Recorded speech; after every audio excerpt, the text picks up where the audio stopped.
ধুর, আজ বাসা যেতে দেরি হয়ে যাচ্ছে অনেক। অফিস বিকেলেই ছুটি হয়ে যায় আমার। কিন্তু অনেক বৃষ্টি হচ্ছে আজ, তাই অফিস থেকে বের হতে পারিনি এখনো। ওদিকে আমার বউ ফারহা আমার জন্য চিন্তা করছে মনে হয়। বারবার ফোন দিয়ে আমায় বাসায় চলে আসতে বলছে। আমারও চিন্তা হচ্ছে এখন ওর জন্য, কারণ ও বাসায় একা আছে। কিন্তু ছাতাটাও বাসায় ফেলে এসেছি। এদিকে সন্ধ্যাও হয়ে আসছে, এখন কি করে যে যাই বাসায়, উপায় না দেখে বাধ্য হয়ে অফিসেই বসে আছি আমি। এভাবে আরও কিছুক্ষণ যাওয়ার পর দেখি বৃষ্টি অনেকখানি কমে এসেছে, তাই বাসায় যাওয়ার জন্য মনস্থির করলাম। তারপর অফিস থেকে বের হয়ে একটা রিক্সা খুঁজতে লাগলাম। ভাগ্য ভালো ছিল আমার যে একটা রিক্সাও পেয়ে গেলাম। তারপর রিকশায় চড়ে বাসার দিকে রওনা দিলাম। এর মধ্যেই আবার ফারহা ফোন দিয়ে বলল, আজ আর বাসায় আসতে লাগবে না, যাও অফিসেই থাকো। আমি বাসাতে একা আছি, তোমার তো সেদিকে খেয়াল নেই, তুমি শুধু তোমার অফিস নিয়েই থাকো। এই বলে ফারহা ফোন কেটে দিল। আমার বউটাও না খুব অভিমানী, একটুতেই অভিমান করে। যাই হোক, রিক্সাওয়ালাকে বললাম, দাদা জোরে চালান, বাসায় যেতে যেতে আমার পরিচয় দিয়ে নিই। আমি ফারজাদ, আমার বাসা ঢাকার জেলার শিবালয়। পড়াশোনা ঢাকাতেই করেছি। তারপর পড়াশোনা শেষ করে ঢাকাতেই একটা ভালো সরকারি চাকরি পেয়ে যাই। চাকরি পাওয়ার পর আম্মু আব্বু কিছুটা জোর করেই বিয়ে দিয়ে দিল আমার। আর আমার বউ হচ্ছে ফারহা। ফারহার বাসাও আমাদের শিবালয়। আর আমাদের বিয়ে হয়েছে এই মাস পাঁচেক হলো। যাই হোক, ফারহাকে নিয়ে তারপর ঢাকায় চলে আসি, কারণ ঢাকাতেই আমার চাকরি। আর ঢাকায় এসে একটা ফ্ল্যাট কিনি। ফ্ল্যাটে আমি আর ফারহা থাকি শুধু। মাঝে মধ্যে আম্মু আব্বু এসে থাকে, আর ছুটি পেলে আমরা গ্রামে চলে যাই বেড়াতে। আমি বিয়ের আগে কখনো প্রেম করিনি, তাই বিয়ের পর ফারহার সাথে এখন যেন প্রতিদিন নতুনভাবে প্রেম করছি। আমার মতো ফারহাও বিয়ের আগে কখনো প্রেম করেনি। ফারহাকে বিয়ে করে আমি অনেক সুখী। মেয়েটা একটু অভিমানী হলেও আমাকে ভীষণ ভালোবাসে।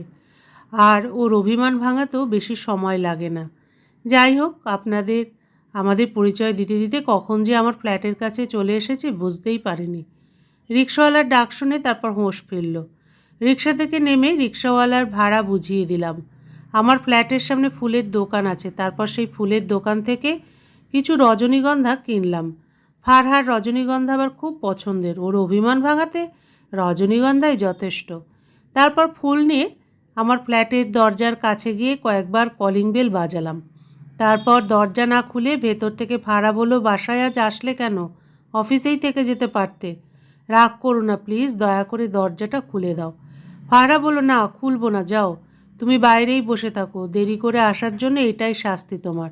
আমি বললাম, প্লিজ রাগ করে না ফারহা, কথা দিচ্ছে আর কখনো এমন দেরি করে বাসায় ফিরবো না। তারপর দরজা খুলে দিল ফারহা।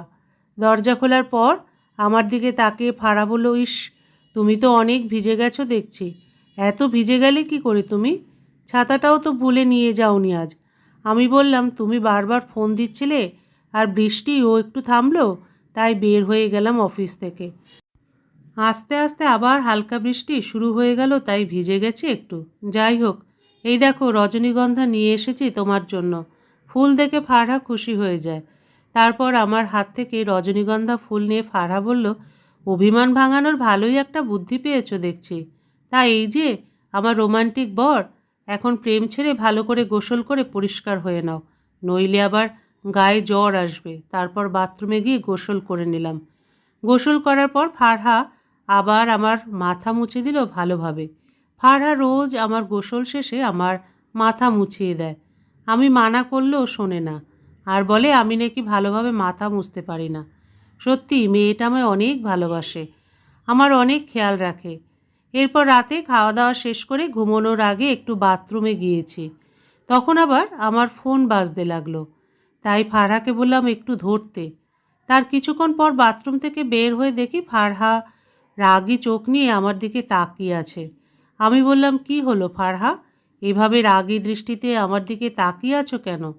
ফারহা জিজ্ঞাসা করলো, শাহানাকে? আমি বললাম, কোন শাহানার কথা বলছো? আমি তো কোনো শাহানাকে চিনি না। চেনো না তাই না? আমি বুঝি খুব পুরনো হয়ে গেছি, তাই জন্য অন্য মেয়ের সাথে প্রেম করছো? আমাকে আর ভালো লাগছে না? এই কথা আগেই বলতে পারতে আমায়, তাইলে আমি চলে যেতাম। আমি বললাম, কি বলছো তুমি এসব? তোমাকে ভালো লাগবে না কেন আবার? আর আমি তো কিছু বুঝতে পারছি না। তুমি কোন সাহানার কথা বলছো? তোমার অফিসের সহকারী সাহানা ফোন করে তোমার খোঁজ নিচ্ছে।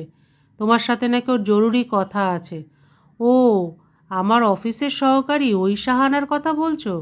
আরে ও আমার সহকারী শুধু, এ থেকে বেশি কোনো সম্পর্ক নেই আমার ওর সাথে। আর ও হয়তো অফিসের কোনো দরকারের জন্য আমায় ফোন করেছে।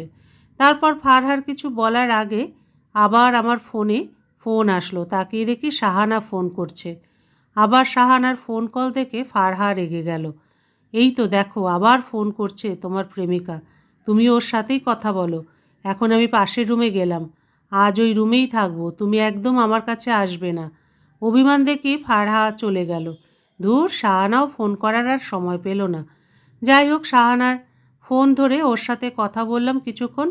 আসলে সাহানার অফিসের একটা দরকারেই আমায় ফোন করেছে, কিন্তু ফারহা আমায় ভুল বুঝে রাগ দেখিয়ে চলে গেল।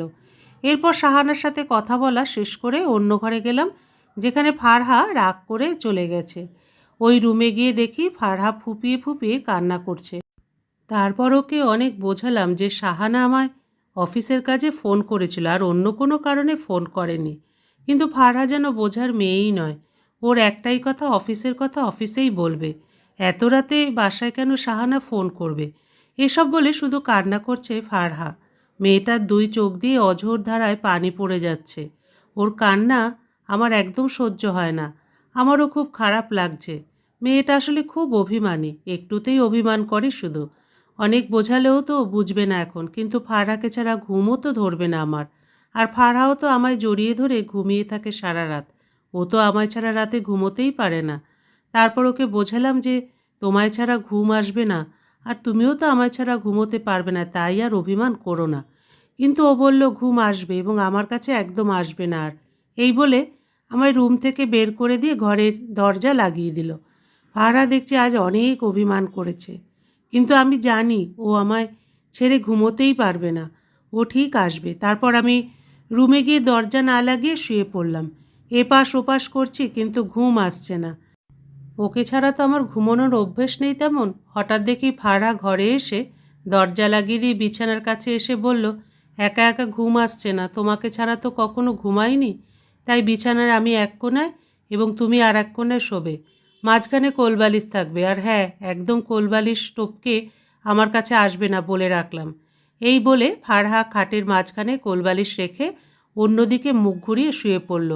ফারহার কাণ্ড কারখানা দেখে তো আমার হাসি পাচ্ছে, কিন্তু হাসি চেপে আছি। হাসলে না আবার আরও অভিমান করে।